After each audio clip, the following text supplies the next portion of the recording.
Okay. चलिए, hello students, I am Jha sir. आज मैं आप लोगों को इलेक्ट्रोकेमिस्ट्री के थर्ड क्लास में फिर से एक बार वेलकम करता हूँ। इलेक्ट्रोकेमिस्ट्री की थर्ड क्लास जो है, जिसमें हम लोग मेटेलिक कंडक्टर यानी इलेक्ट्रोड और इलेक्ट्रोलाइटिक कंडक्टर यानी सॉल्यूशन के बारे में डिस्कस किए।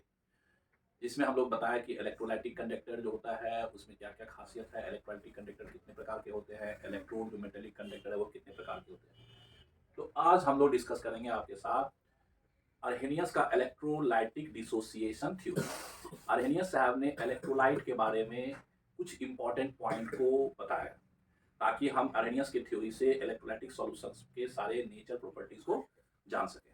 तो इसको हम लोग कहते हैं अर्हेनियस इलेक्ट्रोलाइटिक डिसोसिएशन थ्योरी। ये अर्हेनियस नाम के साइंटिस्ट ने ये थ्योरी दिया था। अर्हेनियस साहब ने जो भी बात बताया वो इलेक्ट्रोलाइट के बारे में।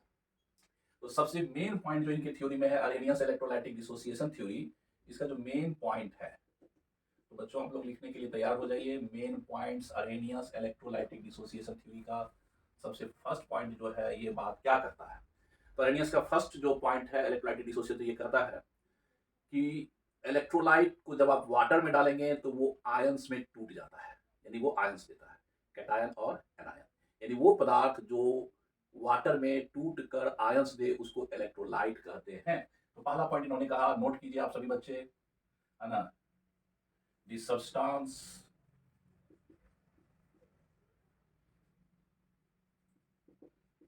which gives ions, आयंस का मतलब cation and anion into water by dissociation is called electrolyte. तो पहला पॉइंट आपको कोई पूछे कि भाई अर्हेनियस साहब ने इलेक्ट्रोलाइट के बारे में क्या कहा, तो आप सिंपल कहेंगे वो सारे पदार्थ जो वाटर में टूट कर आयंस दे यानी कैटायन एनायंस दे, उसको हम इलेक्ट्रोलाइट के कैटेगरी में, इलेक्ट्रोलाइट के श्रेणी में रखते हैं। मान लीजिए एक हम हाइपोथेटिकल नाम देते हैं, AXBY नाम का एक केमिकल पदार्थ है, सब्सटेंस है। अगर ये इलेक्ट्रोलाइट है तो जैसे ही हम इसको पानी में देंगे तो ये देखिए कैटायन में, यानी ये कैटायन हो गया और ये एनायन में टूट जाएगा। ओके, ठीक है। अब ये जो कैटायन है जिस पर चार्ज है प्लस वाई, और ये आपको एक्स यहाँ पे कोफिशिएंट है देगा, और ये बी जो एनायन है जिस पे माइनस एक्स चार्ज है, ये वाई। तो ये इलेक्ट्रोलाइट का नेचर होता है। कोई भी सब्सटेंस, जैसे मान लीजिए हम एक एग्जांपल लें, सपोज H2SO4 ये एक केमिकल पदार्थ है। अगर ये इलेक्ट्रोलाइट है, एसिड है, जैसे ही इसको आप पानी में दोगे तो फट से ये कैटायन में टूटेगा, H प्लस आयन, और सल्फेट आयन देखिए एनायन में टूट गया। तो ये देखिए दो हाइड्रोजन है। तो हर इलेक्ट्रोलाइट पानी में टूट कर क्या देगा, आयंस में टूट जाएगा, कैटायंस और एनायंस में। पहला पॉइंट आपको दिमाग में सेट हो गया। तो कोई पूछेगा किसे कहेंगे इलेक्ट्रोलाइट, हो गया वो सारे पदार्थ जो पानी में टूटकर आयंस दे उसको इलेक्ट्रोलाइट कहेंगे। तो फर्स्ट पॉइंट आप नोट कर लीजिए, पहला पॉइंट इन्होंने जो कहा।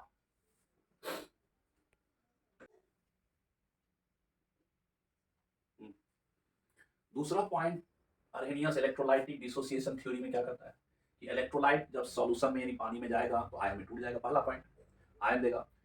तो दूसरा पॉइंट कहता है कि इलेक्ट्रोलाइट जब पानी में जाता है तो वो आयंस देता है, इसलिए इलेक्ट्रोलाइटिक सॉल्यूशन इलेक्ट्रिसिटी को कंडक्ट करता है। तो क्या कहेंगे, so electrolytic solution can conduct electricity having free ions, क्योंकि इसमें फ्री आयंस होता है। तो इलेक्ट्रोलाइटिक सॉल्यूशन जो होता है वो इलेक्ट्रिसिटी को कंडक्ट करता है, इसीलिए so solution is good conductor of electricity, यानी ये इलेक्ट्रिसिटी का गुड कंडक्टर माना जाता है, क्योंकि इसमें आयंस होता है, वो इलेक्ट्रिसिटी कंडक्ट कर सकता है। दूसरा पॉइंट आपने इस पॉइंट को लिख लिया, इसीलिए ये दूसरा पॉइंट है। यस, तो तीसरा पॉइंट क्या करता है, ध्यान रखिए, आप गौर कीजिए। इलेक्ट्रोलाइट को जैसे ही पानी में देंगे उसका सॉल्यूशन तैयार होगा, उसमें आयंस होगा, कैटायन और एनायन, यानी पॉजिटिव चार्ज पार्टिकल और नेगेटिव चार्ज पार्टिकल। तो दिमाग में ऐसा था, कहीं ऐसा तो नहीं कि सॉल्यूशन चार्ज हो जाए। तो आर्यनियस कहता नहीं, गलत फहमी में आप मत रहिए। उसमें भले ही आयंस है, भले ही उसमें चार्ज पार्टिकल है, लेकिन इलेक्ट्रोलाइटिक सॉल्यूशन इलेक्ट्रिकली न्यूट्रल होगा, ये गारंटी है।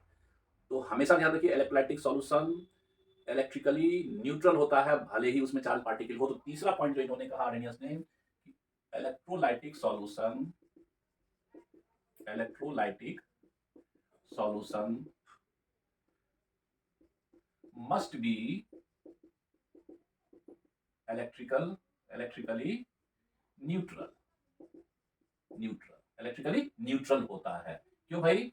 क्योंकि because total positive charge of all the cations must be equal to total negative charge of all the anions present into solution।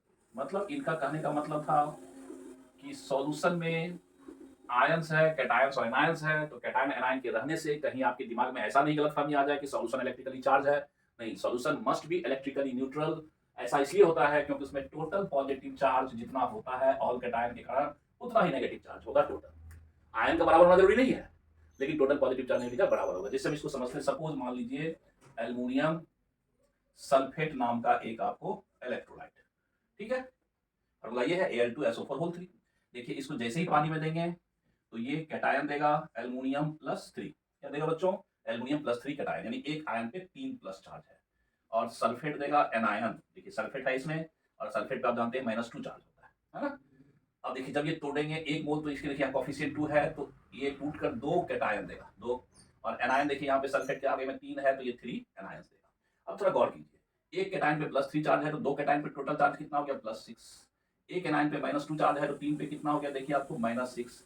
तो सॉल्यूशन में कितना हो गया? जितना पॉजिटिव चार्ज है उतना ही नेगेटिव चार्ज है, देखिए बराबर है। इसीलिए सॉल्यूशन नेट क्या हो गया? 0 चार्ज। तो सॉल्यूशन क्या हो गया? Electrically neutral.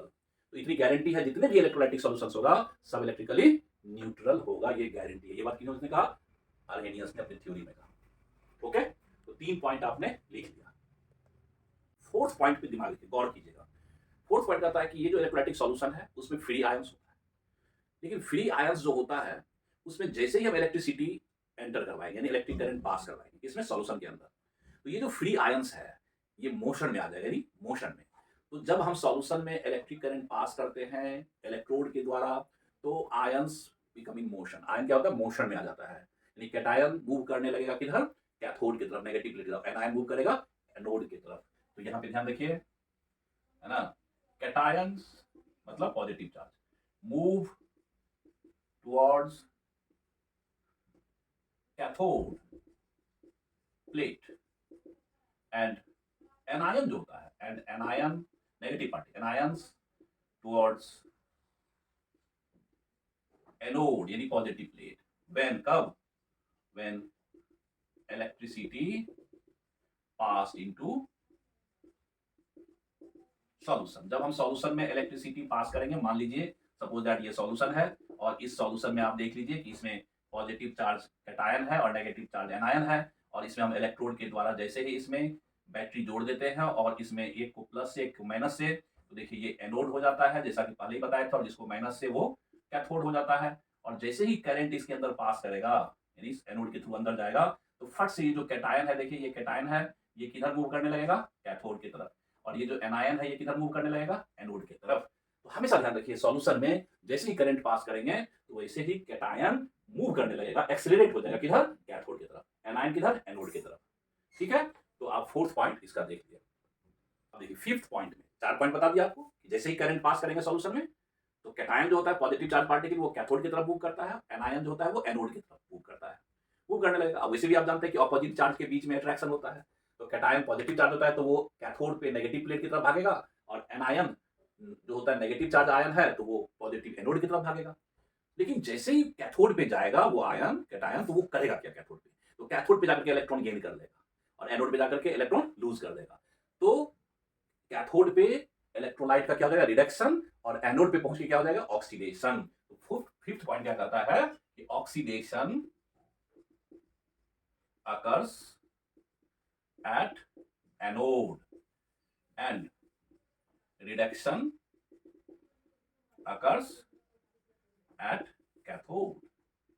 और रिडक्शन कहां पे होगा? कैथोड पे होगा। मतलब ये हो गया, आपको यहाँ ध्यान रखिए कि एनोडिक रिएक्शन जो होगा, reaction at anode, reaction at anode, तो एनोड पे क्या होगा, ऑक्सीडेशन, इसको आप ध्यान रखिए, इसको हम ऑक्सीडेशन लिख रहे हैं, किसका होगा, जो आयन गया, तो मान लीजिए एनोड पे ऑक्सीडेशन जिसका भी होगा, सपोज ये बी एनायन था, देखिए इस पे चार्ज है, ये अपना चार्ज डिस्चार्ज कर लेगा, एक्वस आयन है, और ये फट से क्या हो जाएगा, बी में ये चार्ज देखिए माइनस से 0 हो गया, और साथ में यहाँ पे इलेक्ट्रॉन, अगर मान लीजिए इस पे चार्ज बी पे माइनस एक्स चार्ज है, तो इसका मतलब ये एक्स इलेक्ट्रॉन को लूज करेगा, तो एनोड पे क्या हो जाएगा, ऑक्सीडेशन, किसका हो जाएगा, जो आयंस उसमें प्रेजेंट है एनायन का, और कैथोड पे क्या होगा, रिडक्शन, कैथोड पे क्या होगा, रिएक्शन एट कैथोड, तो कैथोड पे कौन सा रिएक्शन होगा, अरेनियस ने कहा कैथोड पे रिडक्शन होगा, कैथोड पे क्या होगा, रिडक्शन होगा, किसका होगा भाई, तो कैथोड पे देखिए कौन जाएगा, कैटायन जा रहा है, कौन जा रहा है, कैटायन जा रहा है, तो कैटायन जो था ये कैटायन है, ये इलेक्ट्रॉन गेन कर लेगा, रिडक्शन में क्या होता है, इलेक्ट्रॉन गेन करता है, ऑक्सीडेशन में इलेक्ट्रॉन लूज करता है, और गेन करके ये क्या करेगा, चार्ज डिस्चार्ज कर देगा, देखिए ये बन गया, अगर मान लीजिए इस पे +1 चार्ज है तो ये 1 इलेक्ट्रॉन गेन करेगा, +2 चार्ज है तो 2 इलेक्ट्रॉन गेन करेगा, प्लस आपको अगर y चार्ज है तो ये y इलेक्ट्रॉन गेन करके चार्ज डिस्चार्ज करेगा, तो सर इसका मतलब लग रहा है कि आयन जो है इलेक्ट्रोड पे पहुंचकर अपना अपना चार्ज को डिस्चार्ज कर देता है, चार्ज को डिस्चार्ज कर देता है, ये हो गया प्रोसेस, इसी को कहते हैं ऑक्सीडेशन एंड रिडक्शन। ओके, तो पांचवा पॉइंट इसको आपने आर्हेनियस ने कर दिया। देखिए 6 पॉइंट क्या कहता है आर्हेनियस साहब के इलेक्ट्रोलाइटिक डिफ्यूजन का छठा पॉइंट, वैसे किसी किताब में 2-3 पॉइंट में ही बहुत बड़ा सेंटेंस लिख देता है, लेकिन आप 5-6 पॉइंट मारते हैं। 6 पॉइंट कहता है कि जैसे ही ये आपको करंट पास करेगा किसमें, सॉल्यूशन में, तो सॉल्यूशन में जो आयन है वही करंट को कैरी, इलेक्ट्रिसिटी को कैरी करेगा, तो कहता है कौन सा आयन इलेक्ट्रिसिटी को कैरी करेगा, तो कहता है सॉल्यूशन में जो आयन एक्सेस कंसंट्रेशन में हो उसी वही आयन पहले चार्ज को कैरी करता है मोस्ट ऑफ द, तो सेकंड कहता है the ions in excess, ions in more concentration carry charge first to the electrode, towards the electrode, यानी इलेक्ट्रोड पे कौन चार्ज को ज्यादा कैरी पहले कैरी करेगा, जिसपे जो कंसंट्रेशन में ज्यादा रहेगा, इलेक्ट्रोड्स। ओके, जैसे हम एग्जांपल में लेते हैं, सपोज हमने सॉल्यूशन बनाया और सॉल्यूशन में आपने लिया सोडियम क्लोराइड को डाल दिया, तो देखिए सोडियम आयंस और क्लोराइड आयंस इसमें आया, और चूंकि पानी भी है इसमें, तो पानी का H+ आयन है और हाइड्रोक्साइड आयन है, देखिए ये सारे आयंस हैं।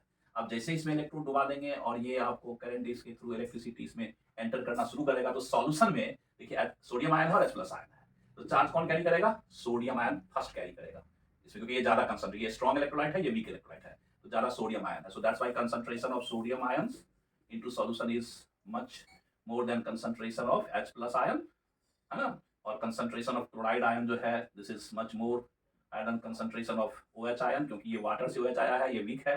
तो अब बताइए अगर करंट इसमें एंटर करेगा सॉल्यूशन में, तो सॉल्यूशन में इलेक्ट्रिसिटी को कौन आयन कैरी करेगा, फर्स्ट प्रायोरिटी किसको मिलेगा, तो जो आयन एक्सेस कंसंट्रेशन में रहेगा वो पहले कैरी करेगा, उसको चार्ज इलेक्ट्रिसिटी सॉल्यूशन में यहां से वहां तक कैरी करने की फर्स्ट प्रायोरिटी मिलेगा, तो जो ज्यादा मेजोरिटी में आयंस होगा वो उसकी प्रायोरिटी फर्स्ट होगा चार्ज कैरी करने। तो आपसे पूछ सकता है कि कौन आयन जो है चार्ज को ज्यादा से ज्यादा कैरी करेगा सॉल्यूशन में, तो क्योंकि जो आयन एक्सेस कंसंट्रेशन में रहेगा वही, तो एक्सेस में कौन होता है, जो स्ट्रॉन्ग इलेक्ट्रोलाइट होता है उसका एक्सेस कंसंट्रेशन, जो वीक होता है वो कम होता है। ओके, तो छठा पॉइंट ये आपको आर्हेनियस ने कहा।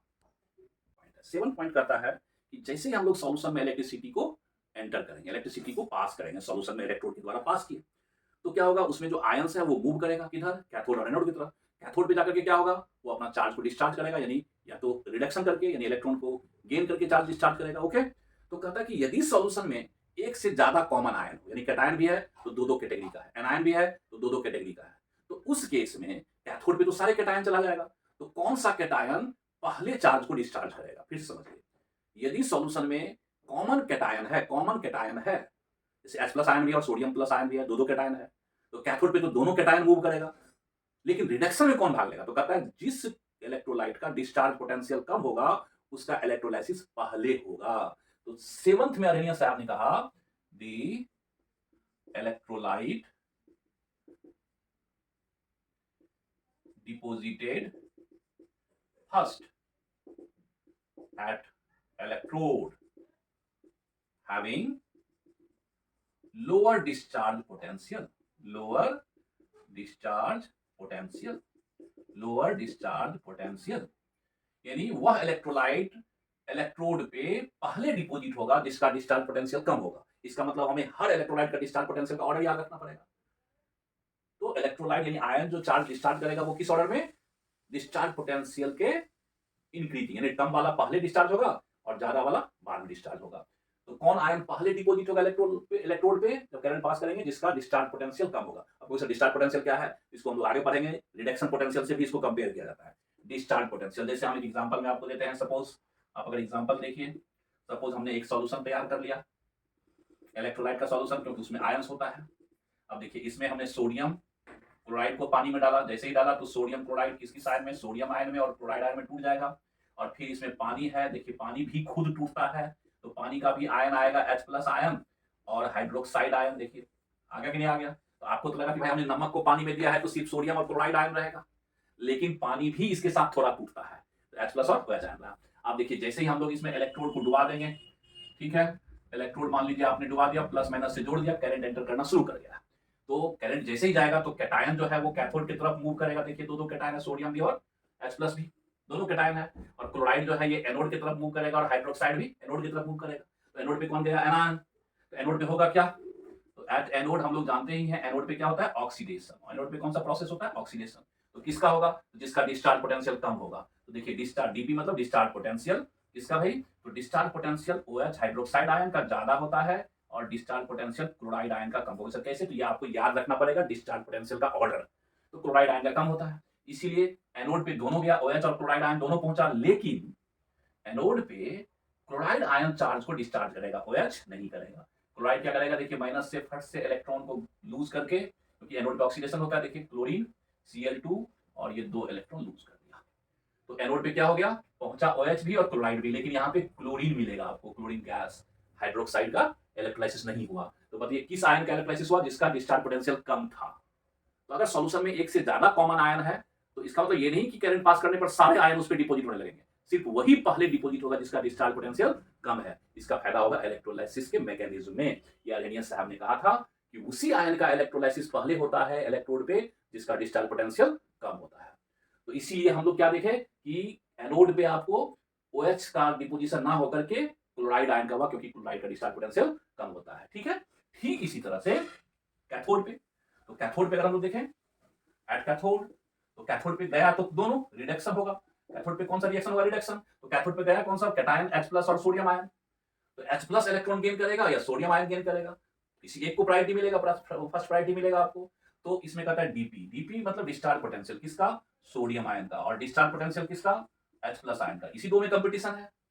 तो H+ आयन का डिस्चार्ज पोटेंशियल कम होता है। ये कैसे? याद रखना पड़ेगा आपको। तो इस बेसिस पर बताइए कैथोड पे कौन आयन अपना चार्ज डिस्चार्ज करने की प्रायोरिटी मिलेगा, उसको प्राथमिकता मिलेगा? H+ को। H+ आयन क्या करेगा? फट से इलेक्ट्रॉन गेन कर लेगा, सोडियम देखते रह जाएगा, सोडियम को कुछ मिलेगा ही नहीं। तो H+ आयन फट से क्या बन जाएगा आपको? H2 gas. देखिए है ना, H2 गैस। अब बताइए सोडियम क्लोराइड के सॉल्यूशन का जब इलेक्ट्रोलाइसिस किया तो कैथोड पे मिला H2 गैस और एनोड पे मिला Cl2 गैस।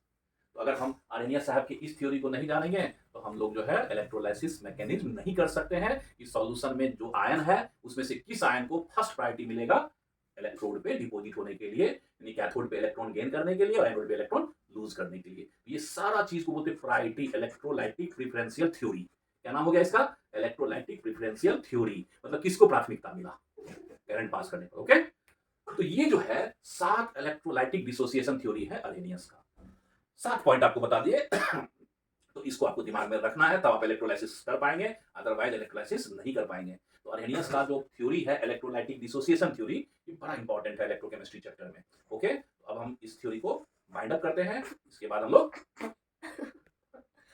तो देखिए हम एक अर्हेनियस के इलेक्ट्रोलाइटिक डिसोसिएशन थ्योरी यानी इलेक्ट्रोलाइसिस मैकेनिज्म के लिए एक एग्जांपल से आपको समझाते हैं। वैसे तो हम बहुत सारे एग्जांपल को डिस्क्रिप्शन में क्वेश्चंस के फॉर्म में दिए हैं, IIT JEE में भी पूछा है, एडवांस में भी कई बार पूछा हुआ है, नीट में भी पूछा हुआ है। तो जैसे हम एक एग्जांपल लेते हैं electrolysis of the aqueous solution of NaCl। NaCl आप जानते हैं इसका इलेक्ट्रोलाइसिस करते हैं। याद होगा मेटलर्जी में भी सोडियम मेटल का एक्सट्रैक्शन जो किया जाता है डॉन्स प्रोसेस में, वो सोडियम क्लोराइड के क्या रहता है, सोडियम क्लोराइड जो है वो क्या है, सोडियम मेटल का एक कोर है जिसको रॉक सॉल्ट भी बोलते हैं। तो सोडियम क्लोराइड का NaCl के एक्वस सॉल्यूशन यानी पानी वाले सॉल्यूशन का इलेक्ट्रोलाइसिस करने का मैकेनिज्म को देखते हैं। तो पहले हमने क्या किया, NaCl का सॉल्यूशन तैयार किया। देखिए तो NaCl को तो सोडियम आयन और क्लोराइड आयन H+ और OH आयन इसमें है, प्लेटिनम इलेक्ट्रोड डाल दिए। Platinum is non attackable electrode. Platinum कैसा है? नॉन अटैकेबल इलेक्ट्रोड है, पहले पढ़ चुके हैं। यह इलेक्ट्रोड रिएक्शन में भाग नहीं लेता, यानी आयन के साथ किसी तरह का भी उसका बाइंड अप या अटैचमेंट नहीं है। तो प्लेटिनम जैसे ही आपने डुबाया, कहा कि बाय यूजिंग प्लेटिनम इलेक्ट्रोड हमने डुबाया, तो देखिए क्या हो गया, एट एनोड ऑक्सीडेशन होगा। किसका होगा? जिसका डिस्चार्ज पोटेंशियल कम है। अभी हम लोग पढ़े कि क्लोराइड का डिस्चार्ज पोटेंशियल हाइड्रोक्साइड से कम होता है। हम आपको कुछ आयन के डिस्चार्ज पोटेंशियल का ऑर्डर लिखा देंगे, डिस्क्रिप्शन बॉक्स में भी रहेगा एक टेबल, आप उसको देख लीजिएगा। ठीक है, किसका किसका डीपी ज्यादा है, किसका डीपी कम है। तो क्लोराइड आयन और हाइड्रोक्साइड आयन, तो जाहिर सी बात है एनोड पे कौन जाएगा? एनायन जाएगा करंट पास होने पर। जिसका डीपी कम रहेगा वही ऑक्सीडाइज करेगा। तो क्लोराइड आयन क्या हो जाएगा? फट से ये कन्वर्ट हो जाएगा क्लोरीन गैस में और 2 इलेक्ट्रॉन लूज कर लेगा। तो यहाँ पे क्लोराइड गैस, यानी ये क्लोरीन गया तो दोनों, लेकिन डिस्चार्ज किया यहाँ पे क्लोरीन गैस मिल गया। तो प्लेटिनम इलेक्ट्रोड जब यूज करेंगे तो एनोड पे क्लोरीन गैस मिला। अच्छा, एट कैथोड क्या हो जाएगा भाई? तो कैथोड पे कौन कौन जाएगा? थोड़ा दिमाग लगाइए। कैथोड पे तो होगा रिडक्शन, लेकिन गया कौन है? तो सोडियम आयन भी गया और H+ आयन भी गया। तो हमें पता है कि प्लेटिनम इलेक्ट्रोड जब लेंगे तो डिस्चार्ज पोटेंशियल H+ आयन का कम होता है और डिस्चार्ज पोटेंशियल सोडियम आयन का ज्यादा होता है। तो जाहिर सी बात, जिसका कम होगा वही रिडक्शन करेगा। रिडक्शन मतलब चार्ज डिस्चार्ज करेगा। तो यहाँ पे H+ आयन रिएक्शंस में भाग लेगा। H+ आयन इलेक्ट्रॉन को गेन करके, और ये H2 गैस। तो देखिए यहाँ पे H2 गैस कैथोड पे मिल गया और Cl2 गैस वहां मिल गया। सॉल्यूशन में क्या बच गया? सोडियम आयन और OH बच गया। तो सॉल्यूशन में क्या बच गया? सोडियम आयन, OH बच गया। ठीक है, इसका मतलब हम आप कह सकते हैं कि सोडियम में जो लेफ्ट बच गया NaOH left into solution. Solution में क्या बच गया? NaOH बच गया। NaOH बचने से क्या हो जाएगा? जैसे ही इलेक्ट्रोलाइसिस होगा तो pH of solution greater than 7 से बढ़ जाएगा, यानी सॉल्यूशन बिकम बेसिक। सॉल्यूशन क्या हो जाएगा आपको? Solution become basic. ध्यान रखिए। तो बड़ा खास एक बार क्वेश्चन पूछा है आईआईटी जेईई मेंस में कि जब हम सोडियम क्लोराइड के एक्वस सॉल्यूशंस को प्लेटिनम इलेक्ट्रोड को डुबा करके इलेक्ट्रोलाइसिस करेंगे, तो बताइए इलेक्ट्रोलाइसिस के बाद सॉल्यूशन का पीएच बढ़ेगा कि घटेगा? तो फट से पीएच बढ़ेगा। क्यों बढ़ेगा? इस सॉल्यूशन में सोडियम हाइड्रोक्साइड बच गया। क्या निकल गया? देखिए हाइड्रोजन और क्लोरीन निकल गया इसमें से, तो पीएच बढ़ने लगेगा। कब? जब प्लेटिनम का इलेक्ट्रोड करेंगे। तो बताइए कैथोड पे क्या मिला? तो कैथोड पे H2 गैस मिला। सोडियम क्यों नहीं मिला? क्योंकि सोडियम का डिस्चार्ज पोटेंशियल ज्यादा था, नहीं मिला। तो देखिए अरेनियस की ये थ्योरी कितना इंपॉर्टेंट है कि आप फट से इलेक्ट्रोलाइसिस कर लिए। किसका इलेक्ट्रोलाइसिस होगा, कहां पर होगा और कैसे होगा? इसका जवाब किससे मिलेगा? अरेनियस थ्योरी से। तो इलेक्ट्रोलाइसिस रिएक्शंस में इलेक्ट्रोलाइट का इलेक्ट्रोलाइसिस कहां पर होगा? कैथोड पर, एनोड पर होगा, कैसे होगा, और आपको क्या मैकेनिज्म है, ये सारी बात आपको अरेनियस का प्रेफरेंशियल थ्योरी ऑफ इलेक्ट्रोलाइसिस बताता है। ये देखिए, लेकिन यहीं पे जब हम Hg इलेक्ट्रोड लेते हैं, Hg, जैसे ही Hg इलेक्ट्रोड लेंगे तो इन केस ऑफ Hg जानते हैं मेटल के कैटायन के साथ Hg एमलगम बना लेता है। पढ़े होंगे जिंक एमलगम, सोडियम एमलगम। तो देखिए इसमें मेटल का आयन कौन है? Sodium ion. तो Hg जैसे ही लेंगे तो Hg कैन फॉर्म, है ना, एमलगम विथ सोडियम आयन। किसके साथ बना लेगा? सोडियम आयन के साथ। इसीलिए discharge potential of sodium ion क्या हो जाएगा? कम हो जाएगा। किससे? Discharge potential of H+ ion से। इसीलिए एट कैथोड जो देखिए रिएक्शन पलट जाएगा। होगा तो वही रिडक्शन, कैथोड पे रिडक्शन ही होगा, लेकिन कैथोड पे होगा किसका रिडक्शन? अब सोडियम का होगा। कब होगा? सोडियम का। कब? जब Hg इलेक्ट्रोड लेंगे तब। ये क्वेश्चन कई बार पूछा है। Hg इलेक्ट्रोड लेने पर सोडियम क्लोराइड के एक्वस सॉल्यूशन से क्या मिलेगा? तो फट से कहेंगे इस पे आपको सोडियम मिलेगा। क्या मिलेगा बेटा? सोडियम मिलेगा। हाइड्रोजन क्यों नहीं मिला? क्योंकि हाइड्रोजन उसके साथ एमलगम नहीं बनाता है। तो Hg के साथ जैसे ही आएगा, लेकिन प्लेटिनम लेंगे तो H+ मिलेगा, यानी H2 मिलेगा। सॉरी, H+ नहीं, H2 मिलेगा। और ये इलेक्ट्रॉन गेन करके सोडियम मिल गया। तो Hg इलेक्ट्रॉन लेने पर इस पे सोडियम मिल गया। और यहाँ तो कुछ, क्योंकि नॉन मेटल तो एमलगम बनाएगा नहीं, क्लोराइड आयन और हाइड्रोक्साइड तो एमलगम बनाएगा नहीं, इसीलिए एनोड क्या हो जाएगा? एनोड पे ऑक्सीडेशन ही होगा। एनोड पे ऑक्सीडेशन होगा। किसका ऑक्सीडेशन होगा? तो ये क्लोराइड और हाइड्रोक्साइड। तो एनोड पे जो एनायन जाएगा, तो एनायन तो Hg से एमलगम बनाएगा नहीं, Hg से नहीं बनाएगा, तो इसका मतलब क्लोराइड आयन का ही होगा Cl2। यहाँ पे Cl2 मिल जाएगा। तो Hg इलेक्ट्रोड जब यूज करेंगे आप NaCl के एक्वस सॉल्यूशन में, तो Hg इलेक्ट्रोड देखिए एनोड पे क्लोरीन गैस मिलेगा, कैथोड पे सोडियम मिलेगा। और यहीं पे जब प्लेटिनम इलेक्ट्रोड यूज किए तो देखिए एनोड पे क्या मिला? क्लोरीन गैस, और कैथोड पे क्या मिला? H2 gas. ठीक है, तो ये एग्जांपल आपसे पूछेगा। तो इस तरह की बहुत सारे इलेक्ट्रोलाइसिस पूछता है कि ये हम ये सॉल्यूशन का इलेक्ट्रोलाइसिस कर रहे हैं तो कैथोड पे क्या मिलेगा, एनोड पे क्या मिलेगा, सॉल्यूशन में क्या बच जाएगा, सॉल्यूशन का नेचर क्या हो जाएगा, ये सारी चीज। और ये सारी चीज को आप कंट्रोल कर सकते हैं अरेनियस के इलेक्ट्रोलाइटिक डिसोसिएशन थ्योरी से। इसलिए इलेक्ट्रोकेमिस्ट्री का ये थ्योरी बड़ा इंपॉर्टेंट थ्योरी है इलेक्ट्रोलाइसिस के लिए। चलिए, थैंक यू फॉर